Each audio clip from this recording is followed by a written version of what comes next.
कहानी का नाम बुआ जी का घर। निशा आज बहुत खुश थी। गर्मियों की छुट्टियां पड़ गई थी और वह अपनी बुआ के घर रहने जा रही थी। बुआ जी का घर किसी महल से कम नहीं था। पूरे शहर में उनकी सबसे बड़ी आलीशान कोठी थी। फूफा जी पुराने रजवाड़े खानदान से थे। उनके जाने के बाद बुआ जी ने ही सब कुछ संभाल रखा था। बहुत बड़ा परिवार था, लेकिन अपनी कोई संतान नहीं थी। बुआ जी को वहां सब माँ जी कहकर पुकारते थे। उनके व्यक्तित्व में कुछ ऐसी बात थी कि हर इंसान उनके सामने सर झुकाकर खड़ा रहता था। पैसे का जरा भी घमंड नहीं था, लेकिन अनुशासन की पक्की थी। ऊपर से जितनी कठोर थी, अंदर से उनका हृदय उतना ही कोमल था। निशा अपने पिताजी के साथ बुआ जी के घर पहुंची। पहले भी कई बार आ चुकी थी, लेकिन इस बार रहने का मौका मिला। वहां पहुंचते ही पिताजी ने अपनी बड़ी बहन के पांव छुए, उनसे बातचीत की। तभी बुआ जी ने कहा, निशा तू कितनी बड़ी हो गई, इधर आ मेरे पास। निशा उनके पास पहुंच गई। उनके चेहरे पर इतना तेज था कि निशा उन्हें उन्हें देख रही थी। पिताजी निशा को छोड़कर चले जाते हैं। बुआ जी निशा को उसका कमरा दिखाती हैं। अपनी नौकरानी को निशा के लिए सारी बातें समझाती हैं। शाम के समय बुआ जी निशा से कहती हैं, बेटा मैं अपनी एक सहेली से मिलने जा रही हूँ, तू चल, तुझे भी घुमा लाती हूँ। निशा फटाफट तैयार हो गई। बाहर निकले तो पता लगा कि अपनी गाड़ी से नहीं, रिक्शे से जाएंगे, क्योंकि उस भीड़ भाड़ वाली जगह पर गाड़ी खड़ी करने की जगह नहीं है। बुआ जी ने रिक्शा रुकवाया और रिक्शे वाले से बोली, छोटे बाजार में धर्मशाला के पास जाना है, 30 रुपये दूंगी। रिक्शे वाला बोला, वहां तो बहुत भीड़ रहती है, बहुत देर जाम में खड़े रहना पड़ता है, 50 से कम नहीं लूंगा। यह सुनकर बुआ जी एकदम गुस्से में बोली, तुम लोगों ने लूट मचा रखी है, 40 से 1 रुपया ज्यादा नहीं दूंगी। और रास्ते से मुझे मिठाई लेनी है, पहले से बोल रही हूँ, बाद में चिक चिक मत करियो। रिक्शे वाला बुआ जी को मना नहीं कर सका और बुआ जी के पास निशा भी रिक्शे में बैठ गई। दोनों अपनी मंजिल की ओर चल दी। आगे जाने पर एक बड़ी सी मिठाई की दुकान के पास उन्होंने रिक्शा रुकवा दिया। निशा को साथ में लेकर मिठाई की दुकान में पहुंच गई। कई मिठाइयों को देखकर उन्होंने एक महंगी सी मिठाई पैक करवाई, 1 किलो एक जगह और 250 ग्राम एक जगह। फिर रिक्शे में आकर बैठ गई। 250 ग्राम वाला पैकेट रिक्शे वाले को देते हुए बोली, ले ये मैं तेरे लिए लाई हूँ। रिक्शे वाला कुछ नहीं बोला, चुपचाप मिठाई का थैला हैंडल पर लटका कर चल दिया। कुछ ही देर में रिक्शा बड़े बाजार पहुंच गया। बुआ जी 40 रुपये देकर चल देती हैं। निशा उनसे पूछती है, बुआ जी एक तरफ तो आप 10 रुपये कम कर रही थी और दूसरी ओर आपने 150 रुपये की मिठाई उसे पकड़ा दी। बुआ जी ने हंसकर जवाब दिया, अगर मैं उसे ज्यादा पैसे देती तो वो हर किसी से वही रेट मांगता है। किसी के पास इतने पैसे ना हो तो वो बेचारा पैदल ही जाएगा।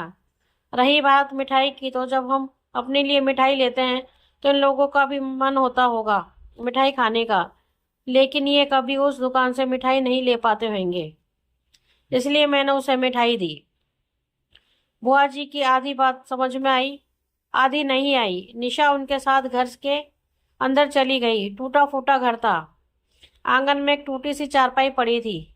बुआ जी ने आवाज दी तो अंदर से बुआ जी की उम्र की एक महिला आई, पुरानी सी सूती साड़ी पहने। बुआ जी को देखते ही उसके चेहरे पर मुस्कान आ गई। बुआ जी ने उसे गले से लगा लिया। निशा ने उन्हें नमस्कार किया। बुआ जी ने निशा का परिचय दिया और बोली, कैसी है बहन, बहुत दिन से सोच रही थी तुझसे मिलने के लिए, लेकिन समय नहीं मिल पाया। तभी उनकी बहू चाय बना लाई, साथ में बिस्किट थे। बुआ जी बातें कर रही थी, तभी फिर अचानक बोली, निशा ये मेरी बचपन की सहेली है, हम दोनों साथ पढ़ा करते थे। बाकी सहेलियां तो छूट गई, बस हम दोनों की शादी एक ही शहर में हो गई। यह कहकर दोनों सहेलियां हंसने लगी। कुछ देर बैठकर बुआ जी वापस चल दी। बाहर आकर फिर रिक्शा किया और घर आ गई। घर आकर बुआ जी ने निशा से पूछा, क्या हुआ, कुछ समझ नहीं आया ना? सुनिए, मेरी बचपन की सहेली है। इसे मैं कभी अपने घर नहीं बुलाती। यहाँ सब ठाट बाट देखेगी तो कल मुझसे बात करने में, मुझसे मिलने में उसे झिझक होगी। मैं हम दोनों के बीच में पैसा नहीं आने देती। तू भी हमेशा ऐसी रही रहना, कितनी भी बड़ी बन जाए, लेकिन अपने पुराने लोगों को कभी घमंड मत दिखाना। निशा बुआ जी से बहुत प्रभावित हुई। इतना सब कुछ होते हुए भी घर में इतने नौकर चाकर, 3 बड़ी गाड़ियां, इतना बड़ा परिवार, महल जैसी कोठी, लेकिन कितनी सादा, कितनी सरल थी बुआ जी। शाम को वे अपनी नौकरानी पर चिल्ला रही थी। मैं दौड़कर उनके पास गई तो देखा वे उसे बुरी तरह डांट रही थी।